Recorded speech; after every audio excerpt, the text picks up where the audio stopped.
Assalamualaikum para pemirsa channel TV Tegal.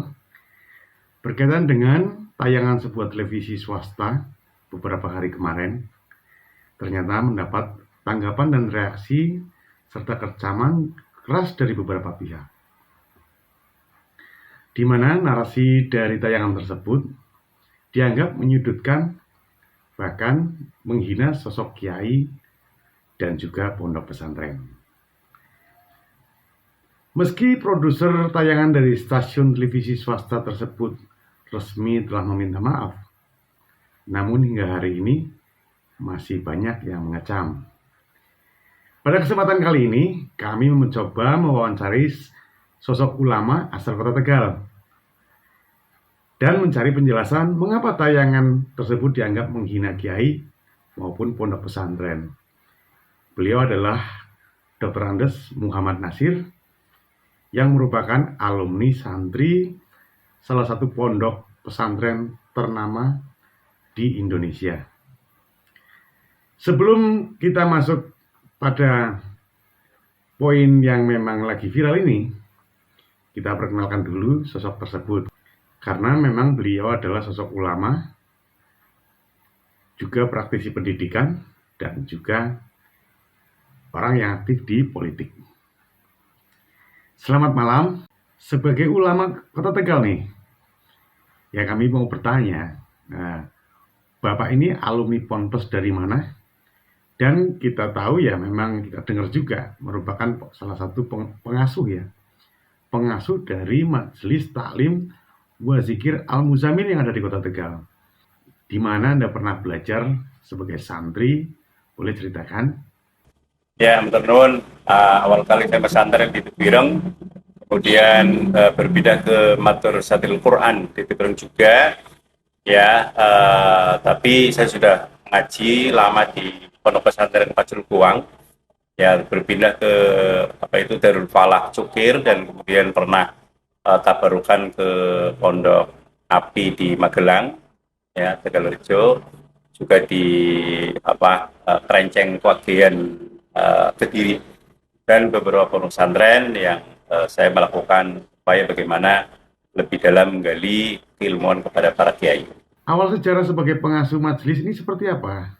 Ini awal kali kan saya kiprah itu di Randu Gunting, Tegal Selatan, kemudian berpindah ke Selarok, Tegal Timur, ya. Di Randu Gunting saya mengasuh Majelis Taklim yang didirikan oleh saya sendiri selaku pengurus ranting Nahdlatul Ulama. Nah, kemudian ke Tegal Timur ini saya mendirikan Majelis Taklim wal Zikir Al-Muzamil, yang di dalamnya pembacaan Adibai, kemudian An-Nurul Burhani, ya, dan kemudian tausiah sedikit-sedikit. Seperti itu ya Mas Haji. Bapak kan seorang pendidik nih. Langkah dan harapan apa sih yang sekarang ini menjadi prioritas agar umat Islam, generasi sekarang maupun yang muda-muda ini, kemudian mampu bersaing di setiap zamannya? Ya, tentu kami karena dari pesantren, kurikulum yang saya terapkan adalah kurikulum Nahdlatul Ulama, kurikulum pesantren, ya, yang dimana itu pagi hari itu mereka pembiasaan, tahfidz sampai setengah 9, ya, kemudian terus kurikulum dinas pendidikan, ya, selanjutnya TPQ, selanjutnya diniyah, ya, jadi boleh dibilang sebagai pondok pesantren kota. Kalaupun pondok pesantren tradisional atau desa itu kan 24 jam. Nah, kami itu dari pagi sampai sore yang namanya full day. Ya, dan karena bahwa saya melihat ulama-ulama ini hanya paling skala nasional, ya, saya berharap supaya skala internasional, yang sehingga kami terapkan kurikulum Cambridge. Ya, seperti itu. Dan kemudian bahwa dalam rangka menyampaikan pesan kepada masyarakat, ya, maka kami juga melakukan digitalisasi di sekolah kami, upaya bagaimana anak-anak dari sejak dini itu mengetahui mengenai arti pentingnya daripada IT, ya, dan kemudian dakwah nanti bisa mereka menyampaikan lewat itu. Sebagai sosok yang aktif dan berkiprah di politik, apa yang bisa diberikan kepada masyarakat umat Islam khususnya di Kota Tegal?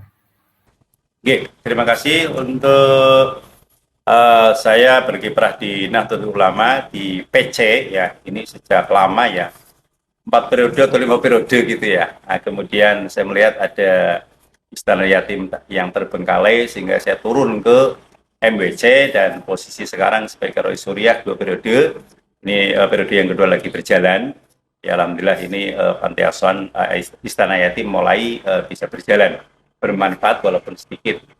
Ya, kemudian berkenaan dengan politik skala nasional ini memang kurang berdayanya kalangan umat Islam ya untuk memegang tampuk kepemimpinan secara ini bersama-sama.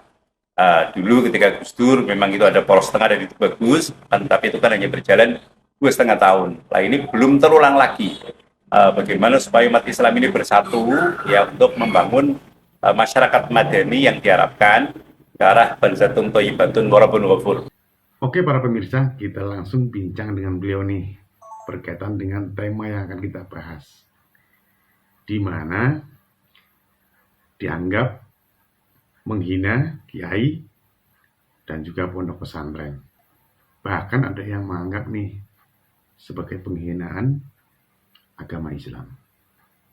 Tentu berbagai macam pro dan kontra, dan kita mencoba untuk bincang-bincang dengan beliau, apa tanggapan beliau sebagai ulama menyikapi kegaduhan yang ada beberapa hari kemarin. Pandangan dari Bapak Muhammad Nasir nih seperti apa nih?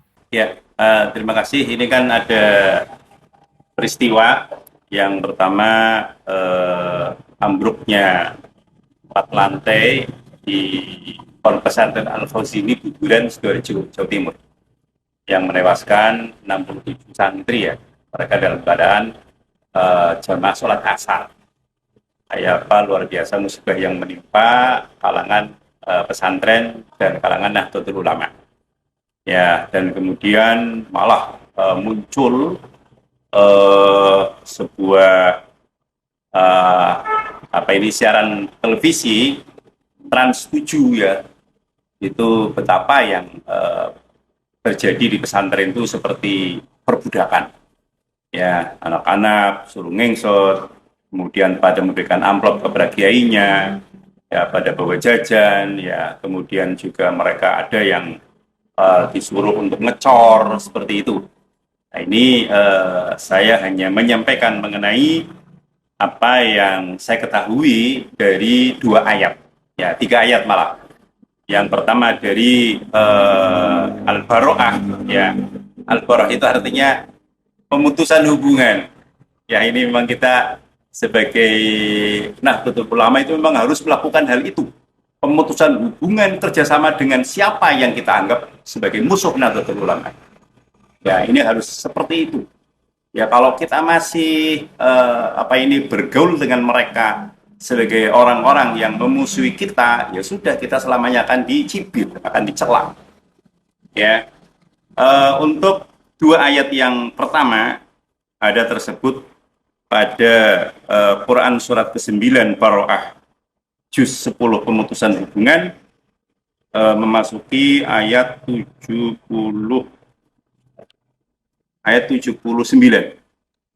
A'udzubillahi minasyaitonirrajim. Bismillahirrahmanirrahim. Alladzina yalmizunal mutawwi'ina minal mu'minina fis shadaqat walladzina la yajiduna ila juhdahum yaskharuna minhum sakhirallahu minhum walahum adzabun alim. Adalah perangai karakter daripada orang-orang munafik. Ini orang munafik ini saya tidak berarti mengeneralkan keseluruhan daripada umat Islam di luar Nahdlatul Ulama, tentu ini merupakan oknum. Ya, adalah mereka-mereka yang mencibir, yang mencaci maki, yang mencela orang-orang yang beriman, yang melakukan sedekah. Ya. Di ayat lain disampaikan bahwa manakala kalian datang kepada Kanjeng Nabi, maka sebaiknya membawa sesuatu, membawa buah tangan. Kalaupun tidak bisa, maka supaya meminta maaf kepada Kanjeng Nabi. Nah, berkenan dengan hal ini yang namanya sowan ke kiai itu merupakan sebuah upaya bagaimana agar si kiai mendoakan, agar si kiai itu memberikan nasihat. Tentu kemudian kita sebagai umat Islam, apalagi budaya Jawa ya bawa-bawa lah, begitu. Nah, mereka orang-orang munafik itu mencela perilaku yang demikian, perilaku yang dilakukan oleh nahdiyat, perilaku yang dilakukan oleh para santri terhadap kiainya. Nah ini terjadi ini kan beliau Nabi kita Muhammad Rasulullah Shallallahu Alaihi Wasallam menyampaikan support motivasi kepada umat Islam pada saat itu dalam hal pentingnya sedekah, ya, dan sedekah mana kan Nabi tidak kemudian untuk keluarganya, ya, tidak memperoleh harta benar di pagi hari kecuali tidak sampai siang itu sudah diberikan kepada fakir miskin lewat Sayyidina Ali. Kemudian tidak menerima pada siang hari kecuali tidak sampai malam itu telah diberikan kepada fakir miskin lewat Sayyidina Ali. Ya, seperti itu Kanjeng Nabi. Dan kemudian Kanjeng Nabi itu punya santri, punya pondok pesantren, Ashabus Suffah yang jumlahnya 300 lebih, yang mereka itu bergantung pada Kanjeng Nabi. Mereka tidak punya pekerjaan, tidak punya rumah, tidak punya keluarga. Ya, ini. Nah, kemudian maka berkenaan dengan masalah motivasi sedekah yang disampaikan oleh Kanjeng Nabi kepada para sahabat, ya, dalam kebutuhan untuk perang atau sebagainya.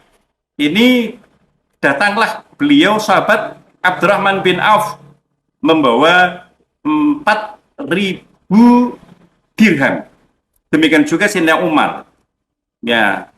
Kemudian untuk sahabat Asim bin Adi Al-Ansori ini membawa 70 wasak dari korma. Datang beliau Sayyidina Utsman bin Affan radhiyallahu anhum dengan sedekah yang sangat besar. Ya, lain itu masuk ayat yang tadi alladzina yalmizunal mutawwi'ina minal mu'minina fi shadaqat. Tapi juga itu dibilang oleh orang munafik sebagai pamer, sebagai kepengen disebut sum'ah, ya, sebagai prestis atau segenap macam. Nah, kemudian ada orang yang datang kepada Kanjeng Nabi pada saat itu dengan sedekah yang sedikit, yang paling hanya 1 sok atau 2,5 kilogram korma. Itu mereka waladzina la yajiduna illa juhdahum faskharuna minhum. Tetap itu orang munafik juga punya skenario bagaimana mencaci maki, mencibir, mencela orang yang sedekah tetapi hanya kecil saja. Nah, seperti itu. Ya, jadi karakter mereka orang-orang di luar Nahdlatul Ulama, ya, afwan ya, yang kemudian mencibir apa yang dilakukan oleh kalangan nahdiyat kepada kiainya, kemudian yang dilakukan oleh para santri kepada pengasuh pondok pesantrennya, dan kemudian kok di luar itu mereka itu mencibir, maka mereka adalah orang-orang munafik, ya, orang-orang yang hipokrit.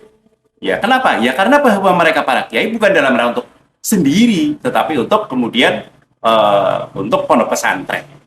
Ya, dan kemudian kan di kalangan pondok pesantren ada yang namanya bila syartin, yang mereka itu tidak punya apa-apa, yang kemudian ikut mendalam, ya, bekerja di sawah, bekerja di peternakan, bekerja di tokonya para kiai. Seperti itu. Nah, kemudian ini sampai kepada ayat yang berikutnya. Istaghfir lahum aw la tastaghfir lahum in tastaghfir lahum 70 marrah fala yaghfirallahu lahum. Al-ayah. Jadi Kanjeng Nabi awalnya akan memberikan maaf, memintakan maaf kepada Allah untuk mereka orang-orang munafik yang melakukan hal itu. Ya, tapi kemudian ayat itu turun, tidak usah Kanjeng Nabi. Panjenengan itu mau menyampaikan istighfar sampai 70 kali, berapa ratus kali, itu Allah Ta'ala tidak akan memberikan ampunan kepada mereka. Artinya bahwa kita sebagai nahdiyat harus pasang badan dan bersama-sama untuk melakukan penekanan kepada mereka-mereka yang melakukan cibiran, celaan kepada praktek-praktek yang selama ini tradisi-tradisi yang selama ini terjadi di pondok pesantren. Sekira itu pesan dan pesan dari Al-Quran yang saya baca. Maka monggo bersatulah umat Islam keseluruhannya kalau bisa, setidaknya bersatulah Nahdien, Nahdiyat kalangan Nahdlatul Ulama kalangan pesantren untuk menyikapi mengenai apa yang terjadi di Trans 7 maupun mereka-mereka yang melakukan penghinaan kepada para kiai dan utamanya mereka-mereka yang melakukan celaan kepada pondok pesantren Al-Fauzili Buturan Sidoarjo Jawa Timur. Demikian, mohon maaf barangkali apa yang saya sampaikan ini tidak sependapat dengan para pemirsa, tapi bahwa inilah Al-Quran yang saya baca. Matur nuwun.